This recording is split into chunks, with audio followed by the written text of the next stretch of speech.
سید الانبیاء والمرسلین اما بعد فاعوذ باللہ من الشیطان الرجیم بسم اللہ الرحمن الرحیم الصلاة والسلام علیک یا رسول اللہ وعلی آلک واصحابک یا حبیب اللہ الصلاة والسلام علیک یا نبی اللہ وعلی آلک واصحابک یا نور اللہ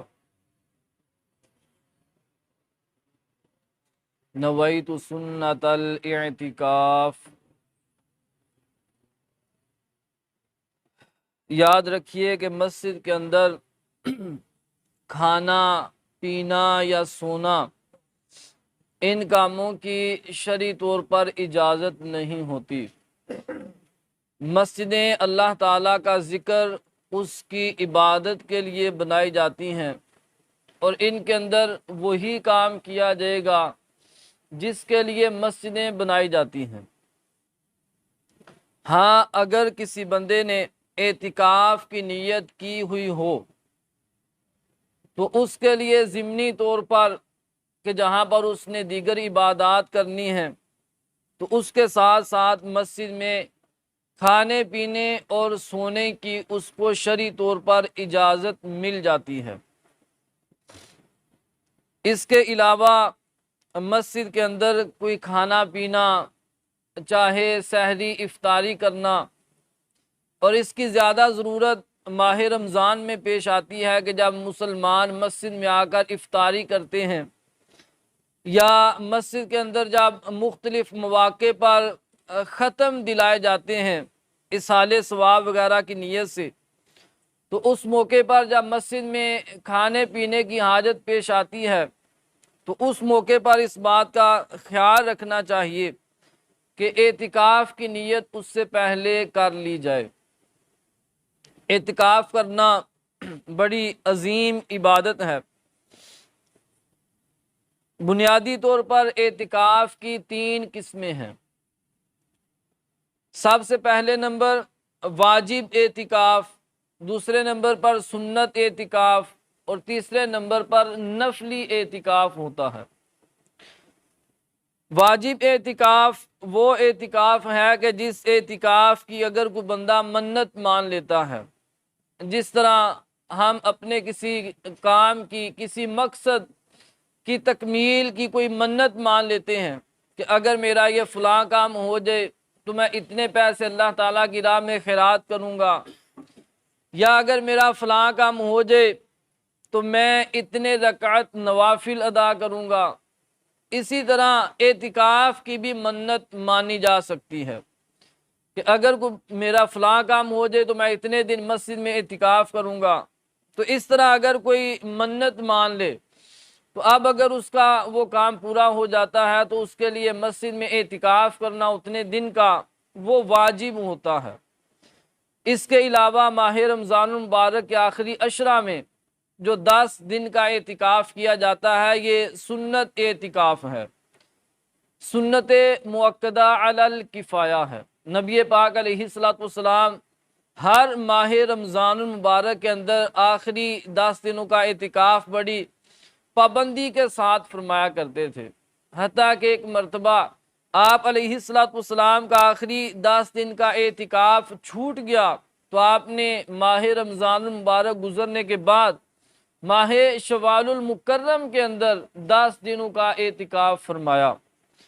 تو یہ جو ماہ رمضان المبارک کے اندر آخری 10 دنوں کا اعتکاف کیا جاتا ہے یہ سنت اعتکاف ہے،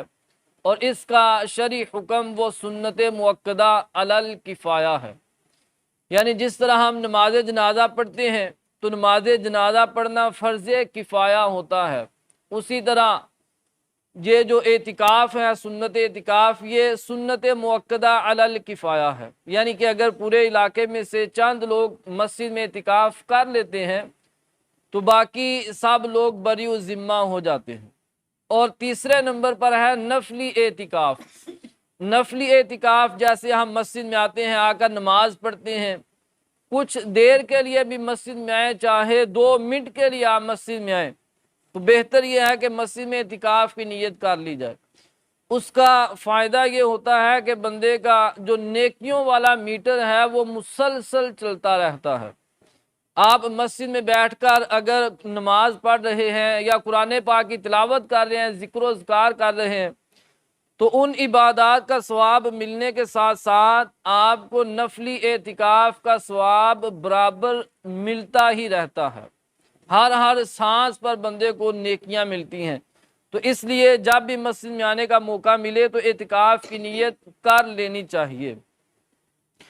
اور جو لوگ خوش نصیب مسجد میں 10 دن کا اعتکاف بیٹھتے ہیں،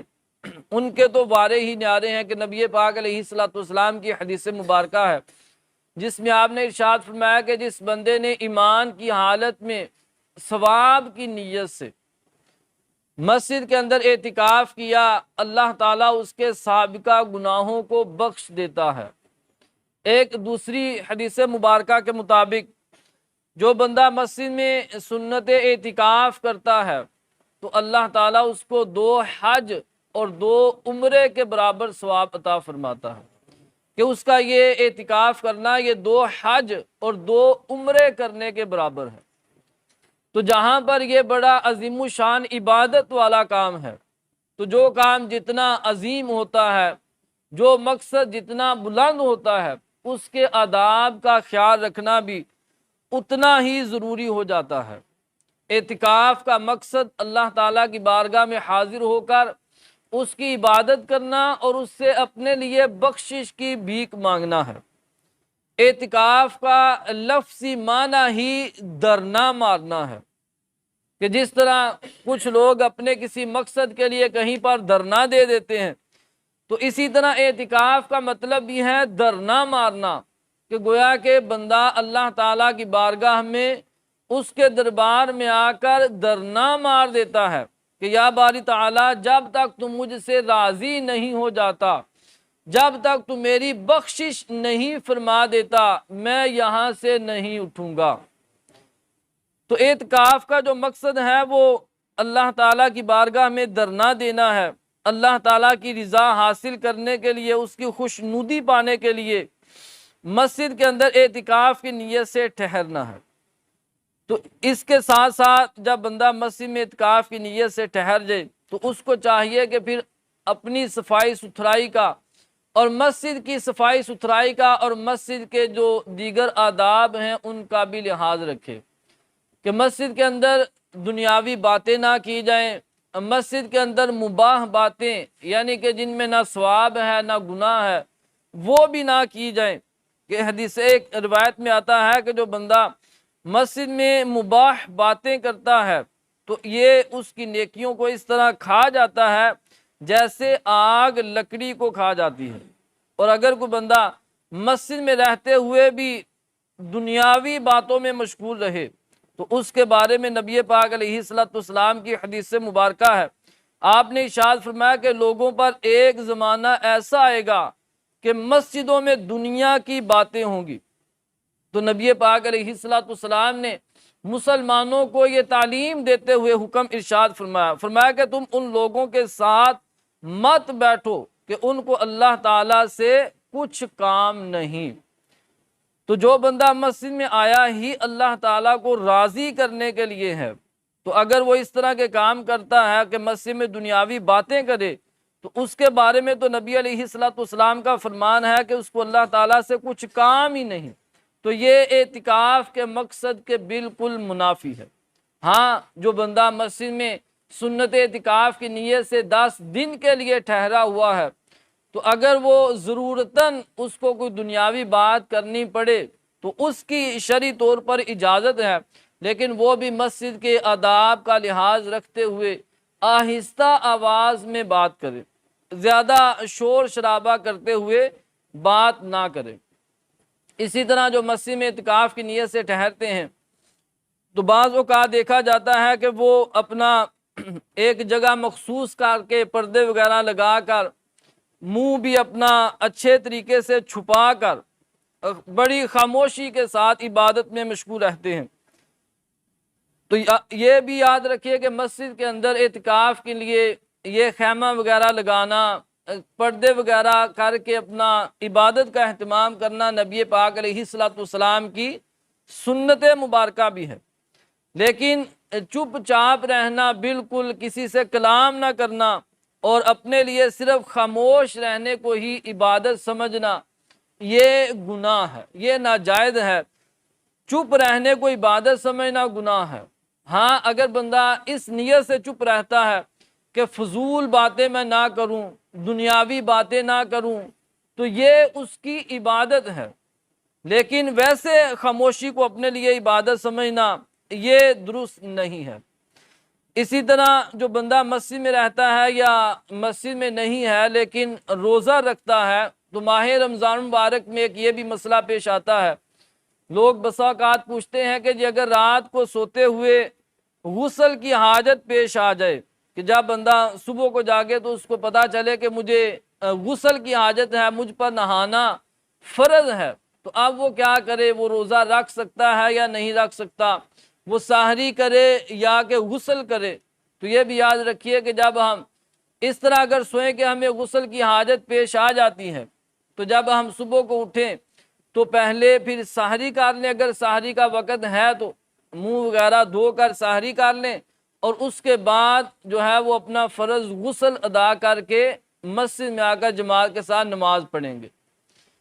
بعض لوگوں میں یہ بھی غلط فہمی پائی جاتی ہے، وہ یہ سمجھتے ہیں کہ اگر روزے کی حالت میں نہانا پڑ جائے تو اس حالت میں جب نہائیں تو کلی نہ کریں یا ناک میں پانی نہ چڑھائیں، تو یہ بھی ایک غلط فہمی ہے، ایسا کوئی شرعی مسئلہ نہیں ہے۔ ہاں، یہ احتیاط کی جائے کہ جس طرح عام دنوں کے اندر نہانے کی حالت میں غرغرہ کرنا سنت ہوتا ہے، ناک کی جڑ تک پانی پہنچانا سنت ہوتا ہے، لیکن جب روزے کی حالت میں ہم نہائیں گے تو پھر وہ جو سنت ہے غرغرہ کرنا، غرغرہ نہیں کریں گے، غرارے نہیں کریں گے، ناک کی جڑ تک پانی نہیں پہنچائیں گے، بلکہ جتنا فرض ہے یعنی کلی کریں گے اچھی طرح، اسی طرح ناک کی نرم ہڈی تک تھوڑا سا پانی کھینچ کر پہنچائیں گے، زیادہ نہ کھینچیں تاکہ ایسا نہ ہو کہ پانی دماغ تک چلا جائے اور پھر ہمارا روزہ بھی ٹوٹ جائے۔ تو اسی طرح اگر کوئی بندہ مسجد میں اعتکاف میں بیٹھا ہے اور اس کو بھی نہانے کی حاجت پیش آ جاتی ہے، تو اس وجہ سے یعنی کہ احتلام وغیرہ ہو جانے سے نہ روزہ ٹوٹتا ہے نہ ہی اس بندے کا اعتکاف ٹوٹتا ہے۔ لیکن اس بات کا بھی خیال رکھنا چاہیے کہ جب مسجد میں اعتکاف میں بیٹھے ہوں تو جب سوئیں تو اپنے نیچے کوئی موٹا کپڑا جو ہے اس کو ضرور بچھا کر سویا جائے، تاکہ اگر نہانے کی حاجت وغیرہ پیش آ جاتی ہے تو مسجد کی جو جگہ ہے وہ ناپاک نہ ہو۔ جس طرح یہاں پر قالین بچھے ہوئے ہیں، تو اگر یہاں پر قالین خدا نہ خواستہ ناپاک ہو جاتا ہے تو اس کو پاک کرنے کا اتنا مشکل طریقہ ہے شرعی طور پر کہ جس کو پورا کرنا انتہائی مشکل ہو جاتا ہے، اور اس کو پاک کرنے کی بجائے پھر آسان حال یہ نظر آتا ہے کہ جتنا حصہ کارپیٹ کا ناپاک ہوا ہے اس کو کاٹ کر ہی لے جائیں۔ تو اس لیے اس بات کا خیال رکھنا چاہیے کہ جب مسجد میں سوئیں تو اس طرح اہتمام کے ساتھ سوئیں کہ مسجد کی کوئی جگہ قالین وغیرہ یہ ناپاک نہ ہو، اور اگر اس طرح مسجد میں سونے کی حالت میں اپنا جو ہے وہ غسل کی حاجت پیش آ جاتی ہے تو جیسے ہی بندہ بیدار ہو اس کو پتہ چلے تو اس کو چاہیے کہ فوراً سے پہلے تیمم کرے وہیں پر اور پھر جلدی سے مسجد سے نکل جائے۔ ایک یہ بھی مسئلہ پیش آتا ہے کہ جو بندے اعتکاف میں بیٹھے ہوتے ہیں تو بعض لوگ وہ یا دوسرے لوگ یہ سمجھتے ہیں کہ یہ بندہ بغیر کسی شرعی حاجت کے غسل نہیں کر سکتا، کہ جب تک اس پر غسل فرض نہ ہو جائے یا کوئی ایسی شدید حاجت نہ پیش آ جائے تو وہ غسل نہ کرے بلکہ عبادت میں لگا رہے۔ تو یہ مسئلہ کچھ حد تک ٹھیک بھی ہے، لیکن ہر صورت میں ایسا نہیں۔ یہ اس وقت ٹھیک ہے کہ جب غسل خانے جو ہیں وہ مسجد سے باہر ہوں، مسجد کی جو چار دیواری ہے، جو غسل جہاں پر اس بندے نے کرنا ہے وہ مسجد سے باہر ہے، اپنے گھر میں ہے یا کہیں اور جگہ پر ہے، تو وہ تو چونکہ مسجد سے اعتکاف والا نہیں نکل سکتا، وہ شرعی جب حاجت ہوگی پھر ہی نکل سکتا ہے۔ لیکن اگر غسل خانے مسجد کی چار دیواری کے اندر بنے ہوئے ہیں،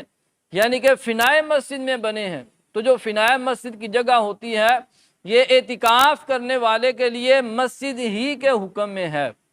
تو اگر فنائے مسجد کے اندر غسل خانے موجود ہیں تو معتکف اگر وہاں پر جا کر غسل کر لیتا ہے، چاہے ٹھنڈک حاصل کرنے کے لیے، فریش ہونے کے لیے، تاکہ وہ اللہ تعالیٰ کی عبادت اچھے انداز میں کر سکے، تو اس میں کوئی حرج نہیں، اس کی شرعی طور پر اجازت ہے۔ اللہ تعالیٰ کی بارگاہ میں دعا ہے ہم نے جو سنا اس کو یاد رکھنے اور اس پر عمل کرنے کی توفیق عطا فرمائے۔ آمین بجاہ النبی الامین صلی اللہ تعالیٰ علیہ وآلہ